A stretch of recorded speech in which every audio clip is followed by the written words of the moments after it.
Ma'am ఇప్పటికే విడిగా ఉంటున్న ఎంతో మంది జంటలకు ఇది ఏ విధంగా ప్రయోజనం అవుతుంది? ఇప్పటికే విడిగా ఉంటున్నారంటే ఫర్ ఎగ్జాంపుల్ వాళ్ళకి మళ్ళీ పెళ్లి చేసుకునే ఉద్దేశం లేదు. ఆ, చట్ట ప్రకారం వాళ్ళు వైఫ్ అండ్ హస్బెండ్ గానే కంటిన్యూ అవ్వాలని కోరుకుంటున్నారు.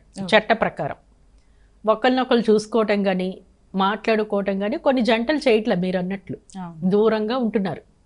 విడాకులు తీసుకుందామనే ఆలోచన కూడా వాళ్ళకి లేదు. అటు వైఫ్ దారి వైఫ్కి ఉంటుంది, హస్బెండ్ దారి హస్బెండ్ ఉంటారు. అలాంటి కేసెస్ ఉన్నాయి. కానీ వాళ్ళు మ్యూచువల్ కన్సెంట్ తీసుకుంటారా తీసుకోరా అన్నది వాళ్ళ ఇష్టం.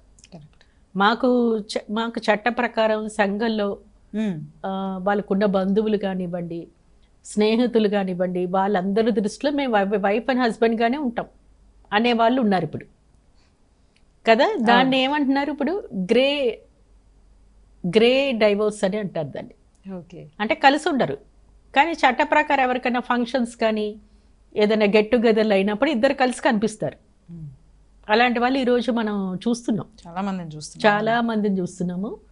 అదే వాళ్ళకి ఇష్టమైంది, వాళ్ళకి ఇష్టమైతే కోర్టుకి ఏంటంటే వాళ్ళు ఎవరైతే కోర్టుకు వస్తారో ఆ కేసుకు సంబంధించి మాత్రమే ఈరోజు జ్యుడిషియరీ పరిధిలోకి వస్తాయి. అట్లా కోర్టు పరిధిలో రాకుండా ఒక కాంప్రమైజ్ మైండ్ సెట్తో ఎవరి లైఫ్లు వాళ్ళు లీడ్ చేసుకుంటూ కొత్త స్నేహాలు వెనకాల పడుతూ ఆ కొత్త స్నేహాలు ఎంజాయ్ చేస్తూ అలా వైఫ్ అండ్ హస్బెండ్ అనే టై కూడా మ్యారిటల్ టైం కూడా మెయింటైన్ చేస్తూ సంఘంలో గడిపే వాళ్ళు ఉన్నారు. సో అవి కూడా ఉన్నాయి. కానీ ఒక్కటండి, ఏవి చూసుకున్నా ఒకరినొకరు చంపుకోకుండా వాళ్ళ లైఫ్ని వాళ్ళు ప్రశాంతంగా, అంటే సంఘం దృష్టిలో వీళ్ళు ప్రశాంతంగా ఉన్నారు అనే భ్రమ కల్పించే జంటలు కూడా ఎక్కువే ఉన్నాయి. సో మేము కూడా ఏమనుకుంటామంటే చాలా కేసెస్లో ఎప్పుడైతే మ్యూచువల్ కన్సెంట్కి వస్తారో వాళ్ళ వెనకాల ఉన్న ఉద్దేశం ఏంటంటే తిరిగి పెళ్లి చేసుకుందామని, లేదా వీళ్ళ నుంచి దూరంగా, ఫర్ ఎగ్జాంపుల్ వాళ్ళకి వీసా కావాలి, ఒక ఫారిన్ కంట్రీకి వెళ్ళాలి. వెళ్ళినప్పుడు మ్యారిటల్ స్టేటస్ అనేది ఉంటుంది. అక్కడ హస్బెండ్ కన్సెంట్ ఉందా, వైఫ్ కన్సెంట్ ఉందా, ఇవన్నీ క్వశ్చన్స్ ఉంటాయి. అలాంటివి కావాల్సి వచ్చినప్పుడు వాళ్ళు ఖచ్చితంగా వాళ్ళకి డైవోర్స్ డిగ్రీ కావాలి. అలాగే పిల్లలు ఉంటారు, పిల్లల కస్టడీ ఇవన్నీ అడుగుతారు. స్కూల్ రికార్డ్స్లో కూడా ఫాదర్ సిగ్నేచరు, మదర్ సిగ్నేచరు చాలామంది అడగట్లేదు. చాలా స్కూల్స్ ఫాదర్ సిగ్నేచర్ అడుగుతున్నారు. అలాంటప్పుడు కూడా డివోర్స్ కావాలని కోరుతారు. అంటే మాకు ఇంకా వీళ్ళ గొడవ మాకొద్దు, మా లైఫ్లో వీళ్ళ అంటే చాలా కేసెస్లో ఎందుకు అడుగుతున్నారంటే స్కూల్ రికార్డ్స్లో ఏదైనా ఒక అప్లికేషన్ పెట్టినప్పుడు ఫాదర్గా సిగ్నేచర్ చేయకుండా ఏడిపించే హస్బెండ్స్ ఉన్నారు వైఫ్ని. అట్లా ఏడిపించే హస్బెండ్ నుంచి తప్పించుకోవాలంటే డివోర్స్ డిగ్రీ కావాలి. ఆమె కానీ ఆమె పిల్లలు కానీ ప్రశాంతంగా బతకాలి, వాళ్ళ స్టడీస్ ఆన్ టైంలో, అప్లికేషన్స్ ఏవైతే పెడుతున్నారో అవి ఆన్ టైంలో పెట్టాలి అంటే మటుకు వాళ్ళకి డివోర్స్ డిగ్రీ అనేది అవసరం. అలాగే పిల్లల కస్టడీకి సంబంధించి ఒకప్పుడు డివోర్స్ డిగ్రీలోనే మెన్షన్ చేసేవారు, విడాకులు డిగ్రీతో పాటుగా పిల్లల కస్టడీ కూడా ఇచ్చేవారు. కానీ ఇప్పుడు రెండు సెపరేట్ చేసేసారు.